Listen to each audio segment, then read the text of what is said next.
Welcome to Conversations with Cubit, and thank you for joining me tonight, and thank you for supporting these weekly conversations. I am so excited because tonight we have an election. We have to talk about an election that we have next week, and I get to introduce you to one of the candidates.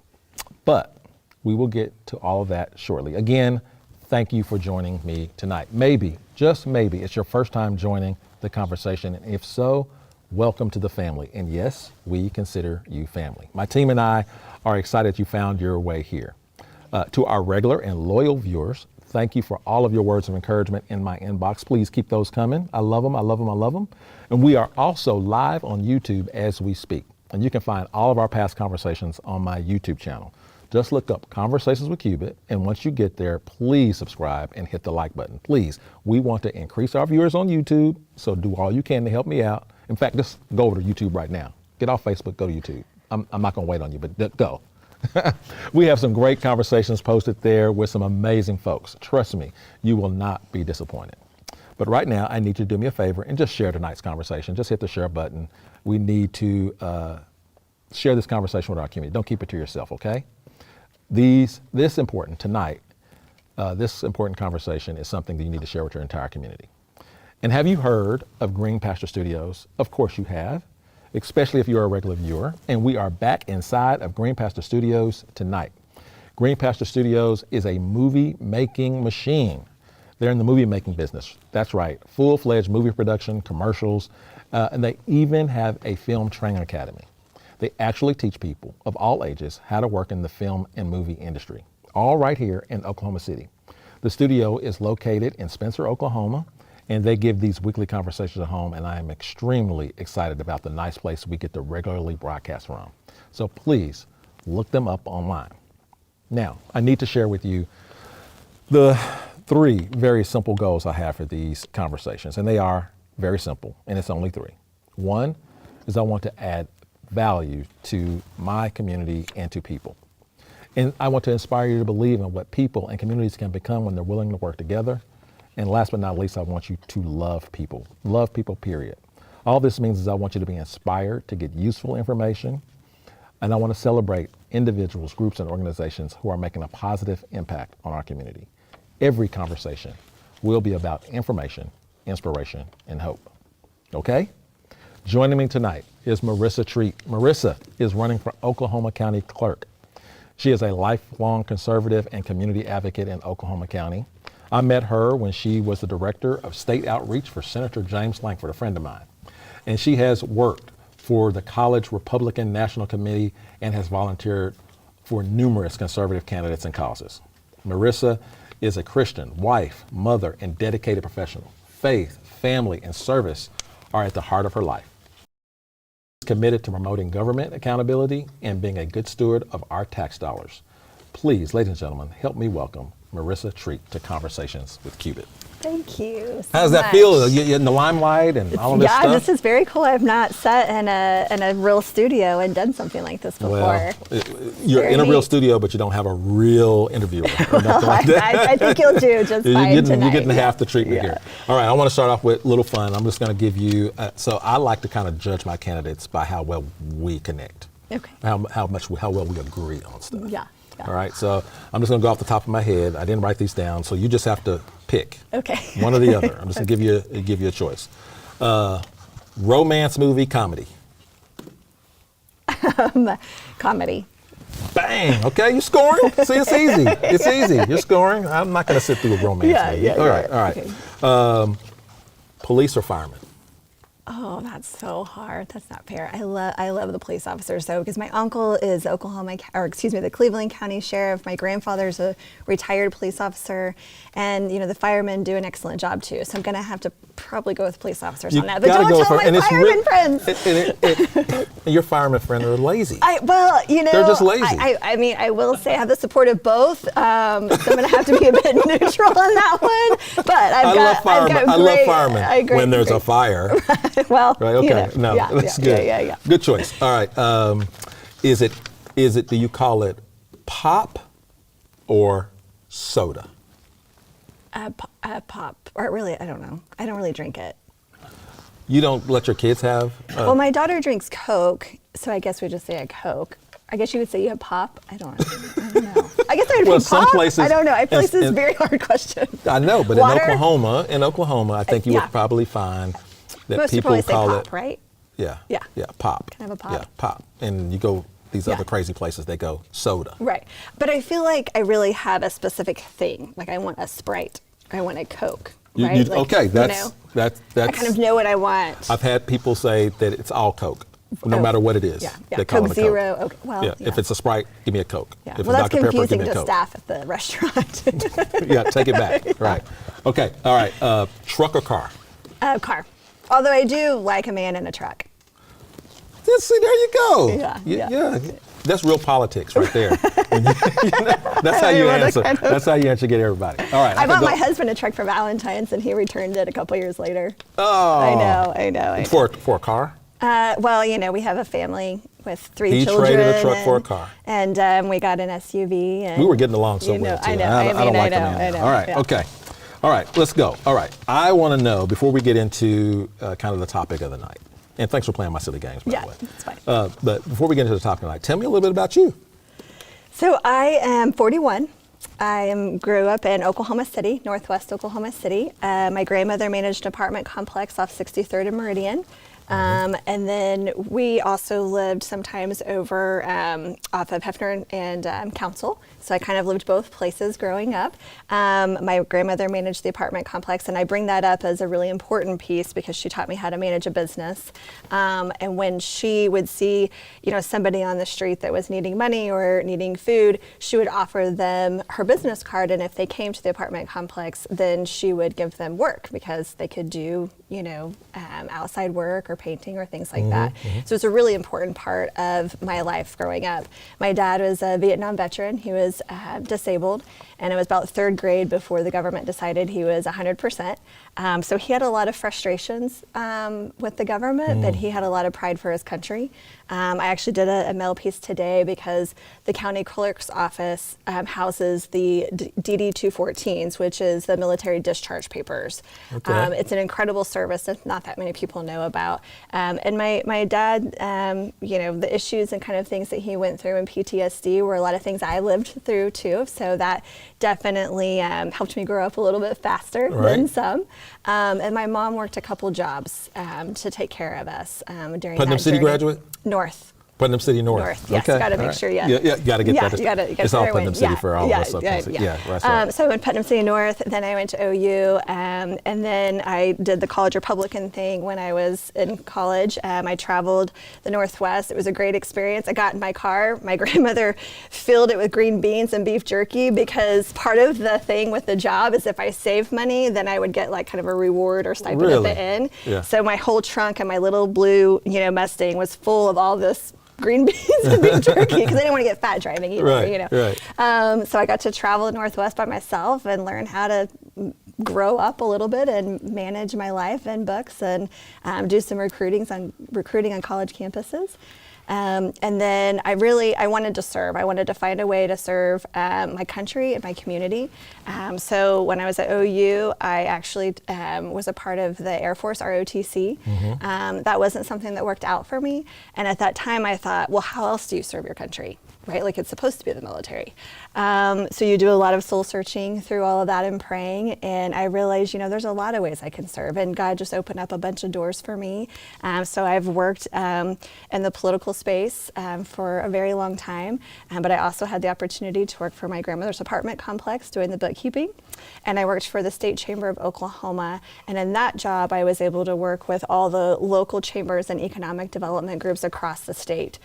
So I have a mix of private, public experience throughout my life, and then got married in 2003. And yes, I had to think about that for a second. Yeah. And it's the guy that usually gets in trouble for making that mistake, and right? he's much better at dates than I am. Yeah. And then we have 3 children. So 15, 12, and 11. Our children attend Deer Creek Public Schools, and just like any other family, we're running in circles all the time and just trying to do good. That's good. That's good. Brothers and sisters, I didn't hear you say. Are you? I grew up an only child, but I do have some half siblings. Okay, I get it. Yeah. So you're not spoiled or anything. I was always well loved and taken care of. Yeah. All right. So I want I want to dive into this race a little bit. The office of county clerk, and I always say that wrong. I get it. The court clerk. The court clerk. Yeah. But one of the clerks. It's not a real high profile thing. I mean, that's why we get it all confused. It's not high profile.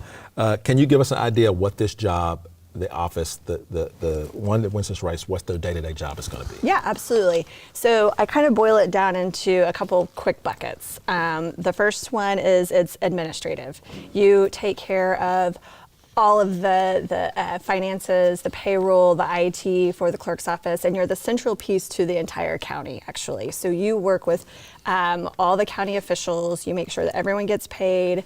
The second piece is that you're the register of deeds. So if you're an abstractor, a realtor, a banker, oil and gas, anyone that is dealing with deeds and filing, you would do that at the clerk's office. So it's literally filing documents. So it's really important to make sure that everything is organized, that the office has good customer service and that it's efficient. The other piece is that it's one of 8 votes on the county budget, which is very important. For me, as you talked about earlier, I am a conservative. And I think where that really plays into this office is in this space. So I really think no matter if you're a Republican, Democrat, Independent, Libertarian, whatever, you care where your money's going. Right? I mean, and that's important. We all need to know, or at least have somebody like me that you can trust to go in there and make sure that we're spending our money wisely, that we're not duplicating efforts. And that's something that I'm excited to be able to do. The other piece is it's the central place for the entire state to do the uniform commercial code filing. So really this office connects with every industry. So say you're in ag and you have a cell barn, or you need to put your cows or your chickens up for collateral, you would file with the Oklahoma County Clerk's office.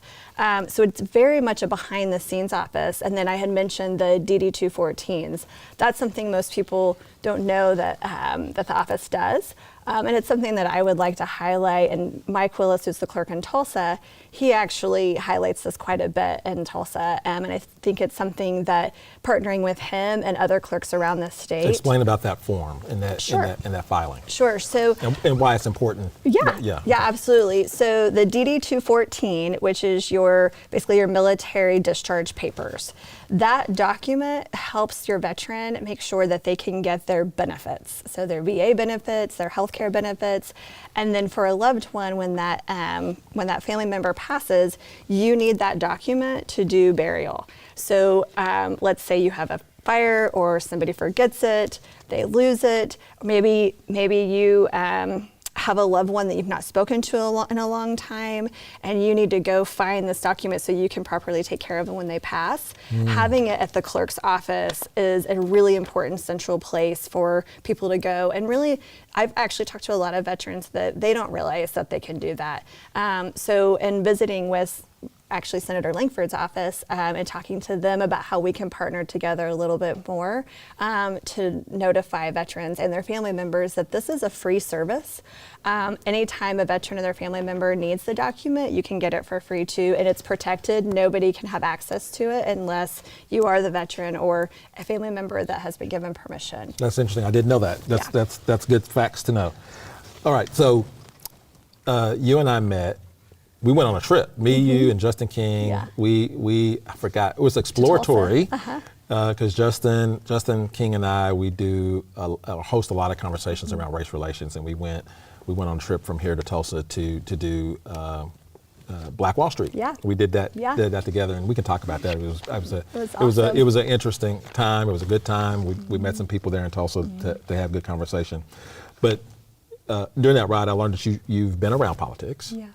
Long time, and I'm curious, this is a not like behind the scenes thing, I'm curious why of all the races that you could have run for, you've never run before, No. or have you? Yes, sir. Of all the races you could have run or sought after, why this one? It's a great question. I didn't say when I was 5 years old I'd like to be the county clerk, because I didn't know the county clerk exists, just like most Oklahomans don't. But just really going back to me wanting to serve and finding opportunities and really just listening to God. I had a friend, Commissioner Miles Davidson, several months ago, started talking to me and recruiting me, and I just kind of ignored him. And then my husband and I were at dinner, and just have those couple conversations and talk about life. And he said, your skill sets fit this. I think maybe you shouldn't ignore it. And so I started digging in a little bit more, and it basically, what it did just from other opportunities that I've had, but really digging in. And so I got the day-to-day of it. I'm kind of very much a type A person, so I thought, okay, I can do that. I can make sure everything's efficient. But I really wanted to know what my passion piece was of it, because I am also very passion driven. And really just digging into that and figuring that out for myself and through a lot of prayer. And it's being able to continue to serve in a way that I never have before, and providing customer service, which I know may sound kind of silly to people, but if you have a big business deal, if you're in real estate or oil and gas, or say you're the power of attorney of somebody and you need that deed, you need that document so you can go and do something way more important, you do not need the government to slow you down. And so I want to be able to provide this service that may seem very boring to people, but it's actually important because the government needs to serve its purpose and get out of the way. And I want to be able to do that for people. I want to be able to say, let me get you something so you can go do something so much bigger. And then, when you just feel a calling, win or lose, I'm not saying God's going to say, like, hey, you've got this. But I do know He has me. Oh. And I do know that sometimes you go through things for reasons you don't understand, and you can't be disobedient to that. Yeah, that's good. I was wondering, for me, when I ran for sheriff, county office, there was an incident. There was a series of incidents that was happening in the current office by the current then office holder that really fired me up, that got me going, somebody got to do something better than that, and then it caused me to say, well, quit begging for somebody else to do it and look at yourself if you have the skill set to do it. I'm curious, am I the only one that gets fired up about, or got to think, what was it about the last office holder or administration or anything that brought your attention that might have fired you up? I mean, you had a conversation. Right. Yeah. So yes, there were, things in the office that I didn't love, that maybe have impacted me to want to serve. I don't think that was my first drive, but I will say, probably digging in again to yourself and why you're doing this, being able to come in as a female and as somebody who has actually been a government employee, to go into the office with over 40 employees and say, I respect all of you guys, and I will treat you with respect, and I will partner with you, I think is really, really important. And it was something that kind of over time has really driven me a lot more to really want to get in and have those relationships. I get the question a lot of what am I going to do big, right when you first get in. And my answer is, well, actually, I'm going to go get to know the employees. I need to know who's there and what they're doing and what's working for them and how we can improve. So I think it's really, really important and to go in and say, I've got you, I will partner with you, and we'll get rid of waste if we need to, and we'll have some tough conversations. But that staff absolutely, positively deserves somebody that can come in and treat them all with respect. Yeah. The one thing that you and your opponent both say, transparency and trust in that office is important. What's the difference between you and your opponent? Well, so I want to get in and just sit behind a desk, sit at the table, do the work. I am a behind the scenes person. So me going and stepping out and putting my name on a ballot, as you know, is a bit uncomfortable. I think that Pastor Scobie, he and I have interacted a few times, mostly in the primary actually, which is kind of funny. And I think for him being a pastor, he's a good public speaker, and I think he has done a great job, going out there and fighting for things that he's focused on. I think that he is really interested in continuing to focus on different social issues, kind of more from a platform. And I really just kind of want to get in there and sit down and get my hands dirty and get to work. And so not knowing him really well, I would say that that's kind of just my observation of kind of how the two of us are maybe a bit different. I'm probably a little bit more administrative. Let's get in there, let's get it done. And I think he wants to go out and have large conversations. Right, I get it. So the thing that, as I do just a little bit of homework on everybody that sits where you sit, I do a little bit of homework, and I found an interesting headline. So this is not a gotcha question, by the way. This is, I think it's a fair question. It was a headline. Sure. So the latest headline I saw was about this race was about contributions to your campaign from unusual groups. In fact, the headline said, candidate for Oklahoma County Clerk drawing unusual donations. Can you address this article? Sure, yeah. My husband, he hangs out at 23rd and Lincoln sometimes. I know him. I know of him. And he has this important title. He's the pro tem of the Senate, and as a spouse, I'm very proud of my husband. We're a team, but we're also, two professional independents, and I have worked my rear off my entire life to develop relationships. Kind of going back to the beginning of my story, and my dad in Vietnam, some of his PTSD, my mom working multiple jobs. From a young age, I learned the importance of hard work and fighting to have a seat at the table and fighting to build relationships so that I can get to the next step in my life. So I have worked really, really, really hard to build relationships.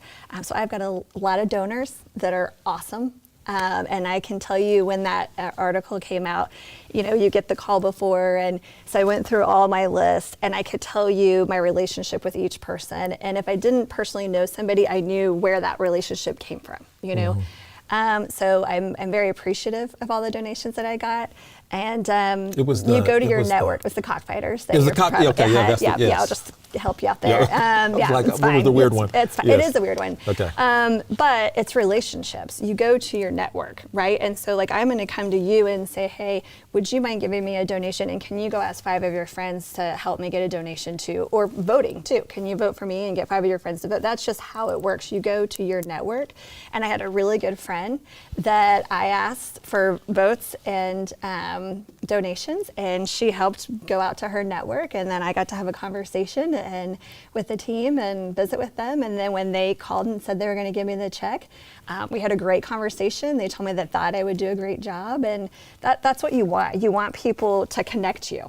I've always been a connector. I've always been a relationship person, and it just is what it is. Right. So the article is basically saying or suggesting that because to favor up to your husband, we'll donate, but it's really to help us with him.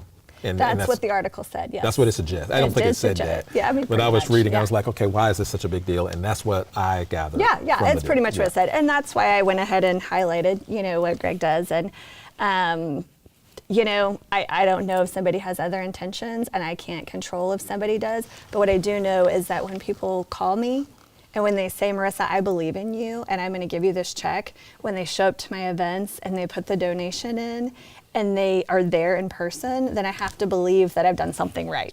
Right. I don't know the answer to this question either from your side. What I know typically for county races, in the typical run, this is not typical. This is like special. This is This is not. I don't even think we're running for Congress or something. It's big. For some reason, this all of a sudden has become much bigger than I've seen this race, even when it was on this regular cycle. Right. Why? Yeah. I honestly think because there's not. It's not a presidential race. There's not, it's not the governor. It's not the U.S. Senate. There's really not any other race. And so really the county clerk is the biggest race going on right now. And any time that there's a special election or, right now there's local races, there's Edmond as mayor and council and all of that stuff. But this is the biggest race happening right now. And so I think it just draws attention because of that. And there's nothing else to talk about, I guess. I think maybe because there's been some controversy with this office before, maybe that brought some. It's very intriguing, actually, and it's been a lot of work, and it has cost a lot of money. I mean, to get your name out there, the county's huge. Yes, and I thought as being an officer in Oklahoma City that I knew most of this county, and I ran and I found out I don't. Yeah. There's a lot more to it. Yeah, there is a lot more to it, and I do think it's the biggest thing on the ballot. But I will say I have, again, worked really, really hard to get out there and get my name out there. We had a primary on the Republican side. There were 3 of us. 2 of us were probably more active. The Democrat side had, 5, and really all 5 were very active. So maybe that played a little bit in it too, just kind of drawing more attention to it. Yeah. But I got to ask you, but we need more people to vote, regardless. Everybody got to vote. Everyone's got to vote. Yeah, you got to vote. I mean, you didn't vote for me. That's right. So I got to ask you this though, with the recent news of the jail, and this position being on the board. Going to have a vote in what happens, funding-wise at least, anyways, what happens to this jail. And the recommendation has been to self-dissolve the jail trust. Do you have an opinion? You have a thought about how are you going to weigh in on this thing? Because it's going to be a deal. No, it is. And, I really need to get in and have a lot more conversations because there's a lot of emotion on all sides. There's a lot of facts out there. I want to visit more with all of the commissioners who I think have spent a lot of time, and the assessor and everyone else that has a vote, but just those that have been able to dig in. And then, of course, those that have been on the jail trust. All of them, being able to just sit down and have those conversations to dig in so I can make a very educated decision. What I do hope that we see is that to make sure that we're taking care of those with mental health issues, I think is really, really important. And I am excited to hear that the new jail will have a space to be able to do that. And I know that there's been talks about getting more mental health assistance inside the jail and outside the jail for prevention and all of those things. So I don't think that I have an official position at the moment. Does the and you may or may not have read it all. I've scanned through it, but the grand jury's final report on the jail. How much would the grand jury weigh? I mean, what percentage of weight do you give that? Because that's the citizens looking at the evidence, Sure. supposedly independent, nonpartisan. Yeah. And they spoke well of the trust and their intent, but they said it's not working. Yeah. Yeah. Well, I think they've done the research. They've had the conversations, and again, sitting down and having a deeper dive conversation. I'm not going to be somebody that's just going to go and make a quick decision because getting in and having those conversations is important. So hopefully I'll win on April 4th, and I'll be able to sit down with everybody on all sides and figure out where to go. Yeah. You mentioned it, April 4th, That's right. Next Tuesday. Next Tuesday, yes. Polls open at 7, close at 7. You got all day to do it. All day. Here's your opportunity. We have this camera here. I want you to give them your appeal and tell them whatever you need to tell them, how to support you, where to get to the website, all of that stuff. Awesome. Volunteer, and whatever you need them to do. Perfect, thank you. And I will add the early voting starts this week. Okay. But yes, polls are open 7 to 7 on Tuesday, and I humbly ask for your vote. I will be somebody that you can trust. I'll be somebody that will work hard. I'll be somebody that is ready to sit down and have coffee with anyone, anytime, drive anywhere, to be able to have a conversation. I believe that relationships matter, and I think it's important when you're serving to get to know the constituents who you are serving, to make sure that everyone has a vote, has a voice. And I'm looking forward to being your next Oklahoma County Clerk, so please vote for me, Maressa Treat, on April the 4th. Yeah, website? Oh, it is Maressa Treat, and it's MARESSA, Treat, TREAT.com. Any volunteer time, any of that stuff? Yeah. I love all your questions. No, I'm just saying, I've been in that chair before. Yes, actually. So I'm also a big believer in grassroots. So I've got my mail going, but we're doing door knocking, literature dropping, phone calls. This Saturday at the Republican headquarters off Lincoln, you can stop by and pick up some signs, or you can call me and we can come meet and I can get you supplies to go to the doors. We have a lot of different locations where people are going to be all over. My phone number is 405 405-633-1514. Again, 405-633-1514. And I really encourage you to call me to ask me any questions that you may have, and also look for volunteer opportunities. I've had a lot of people call me from my mail, which has been pretty awesome. I've had really great conversations with people. So please feel free to call me anytime. Happy to visit. And again, Maressa Treat, April 4th. That's good. Thank you so much. All right, I'm going to go on my soapbox, so don't start the music yet, because I know. So, and this has nothing to do with the campaign. This is Waylon Cubitt reaching out to whoever is viewing right now. And I'm telling you, lock your guns up, right? We had 124 guns stolen out of vehicles this month. 124. So this is what I want you to do. I want you to call me, text me, DM me for a gun lock. I will get you the gun lock. And I know you're going, the gun lock makes it unsafe, Mr. Cubitt. I can't get to it when I need it. Well, listen, if you're leaving it in the car, you can't get to it when you need it. Put the gun lock. It is responsible gun ownership means this. It is a burden to carry it everywhere you go. It is, trust me, I've carried one for 26 years. You have to think, you cannot take it everywhere. And when you cannot take it in the church that you're going to, take the time to remove the magazine, take the bullet out the chamber, put the gun lock on, take the magazine, put it in your purse, put it in your back pocket, throw it in the trunk, separate the two, and when you come back, you do it all over again, and now you're back safe. Can you just do that for me? Waylon Cubitt, do that, friends. Ask me for a gun lock. Be responsible gun owners. That's it for Conversations with Cubitt. I love you, and we'll see you next week.